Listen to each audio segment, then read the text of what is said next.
time in politics, anything that I didn't expect to read on the front page of the Courier Mail, because that's just how the system works. And so it depends upon integrity in political leadership today. If the colonel gets it right, then the whole army will get it right. That's right, but of course the worry has been, you know, that up until a few years ago, the colonel was not getting it right. Yeah. That Whistleblowers Protection Act is something that will delight a lot of people in the media, of course. And Chris, you should take a lot of heart out of this after all the trouble you had in getting people to talk in that story in the Moonlight State. Of course, now they're allowed to talk directly to the media if these proposals are adopted, lock, stock and barrel. As I understand it, police can talk directly to the media. Well, the recommendations are what has been implemented, and the recommendation is that we look at legislation, and as Terry wants us to take some time in that, and obviously we would. And no more police investigating police. That is something that has changed, that I've detected in the last couple of days, because I can remember being here a couple of years ago trying to squeeze some of these police out of the woodwork, and they were terrified. And that should be remembered. It should be remembered how much fear there was around, and how much malice, and what little mercy was showed by your government, Mr. Ahern, and by the police administration of the day. Not my government, the Ahern government. By the national government of the time. Well, that's a different issue. Can I just say here... The National Party has changed its spots. It certainly has. And can I tell you that as far as all of your viewers are concerned around the country, that we must not preoccupy too much on the process.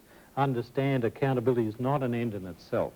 In the final analysis, we public officials are there to serve people. They need better roads, more police out there fighting crime. They need schools and money spent for them. But Mr. Ahern, that's a politician's speech. Right. No, you're giving a politician's speech. In the final analysis, you're saying we're so preoccupied. You're saying make us accountable. With accountability today that we can't do any damn thing on behalf of people. Now, that's not reasonable either. There's an accountability process. Better roads has got nothing to do with this report. We're talking about freedom of information legislation, whether you'll implement that, lock, stock and barrel. We're talking about Whistleblowers Protections Act, whether you'll implement that, lock, stock and barrel. We're talking about the recommendations. That's right. Well, roads have got nothing to do with that, has it?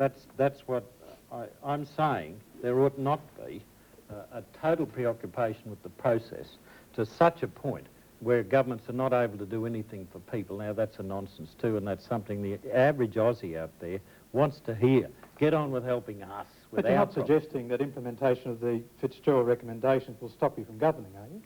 No, I certainly wouldn't have done it. Well, what's the point of your comment then? I'm saying is that if you so tie up the whole system with so many checks and balances you can't do anything, it is a nonsense, and that's a point that at some time during a broad-ranging discussion tonight ought to be made. But is that your concern? Well, it would be going to the other extreme, wouldn't it? Yes. I'll tell you one of the things that worries me, Mr. Ahern. So I read this report. There's a whole chapter called The Political Context, in which Tony Fitzgerald sort of sets out in very clear and elegant language the kind of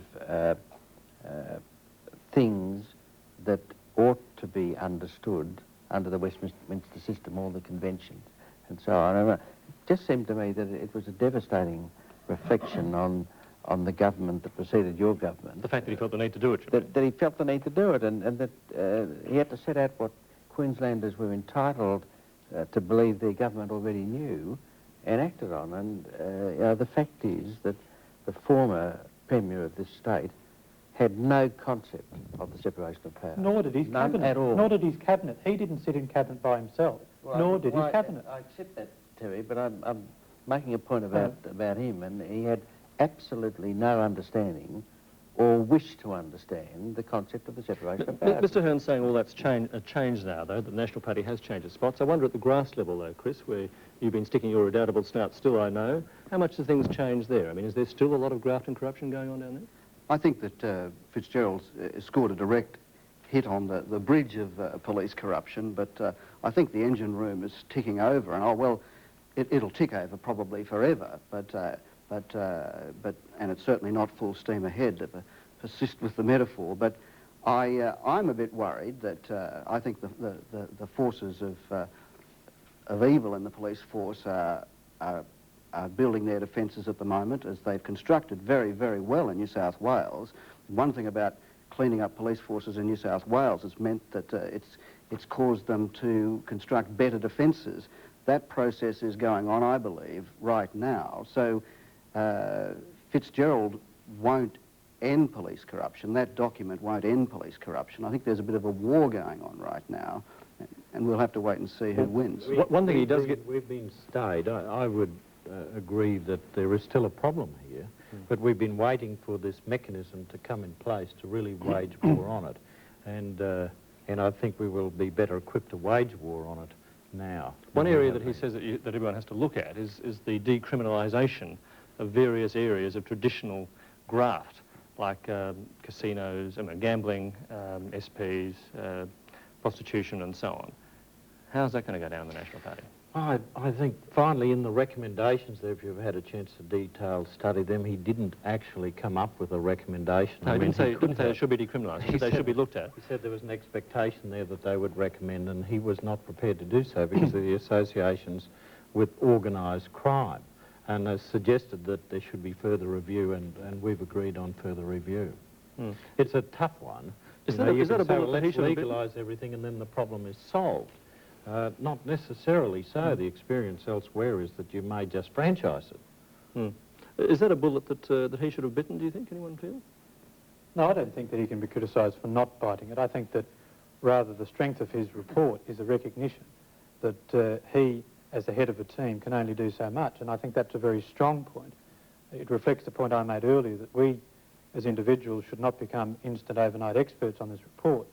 I think he's done his best to come to grips with the issues arising out of his inquiry, and if his Criminal Justice Commission is set up and properly funded, Mr. Premier, given enough money to operate, underline enough money to operate, not just roads, if it's given enough money to operate, then hopefully they can carry on that job. But also he makes the important point, depoliticise the criminal law. He says, take politics out of the criminal law and let outsiders, not just justice